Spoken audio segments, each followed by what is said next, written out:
Bonjour à tous, je vais me mettre en voix off. Dans cette vidéo, je vais vous montrer comment automatiser certaines tâches, notamment le recrutement que j'avais fait dans mon ancienne entreprise. Je vais vous montrer tout ça en voix off sur mon écran, c'est parti.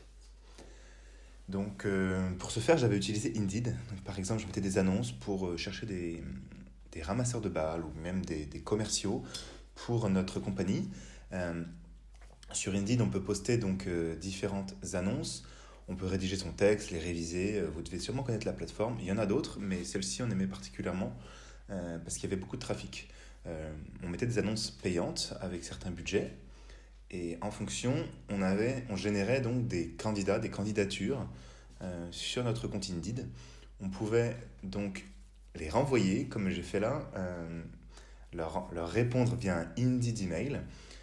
Donc on avait programmé une boîte de réception dédiée pour les candidatures où on avait mis un message automatique qui renvoyait un lien, comme vous le voyez ici, pour pouvoir aller sur une plateforme qui nous est propre. On n'aimait pas trop la manière dont Indeed de sélectionner les candidats, donc on mettait zéro sélection sur Indeed et nous-mêmes on renvoyait un lien un petit peu attirant qui allait sur un formulaire que vous voyez ici.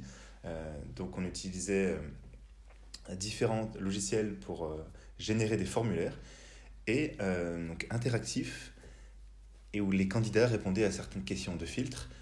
On connectait pardon, à un Google Sheet euh, qu'on voit ici, et qu'on connectait à notre drive de notre boîte email et on pouvait voir directement les candidats filtrés. C'était pas tout le monde qui allait jusqu'au bout du formulaire, mais au moins on avait des leads, des contacts qualifiés avec toutes les spécificités dont on avait besoin et on pouvait directement cliquer, copier-coller, puis appeler les candidats ou leur envoyer un mail personnel en fonction de ce qu'ils avaient répondu.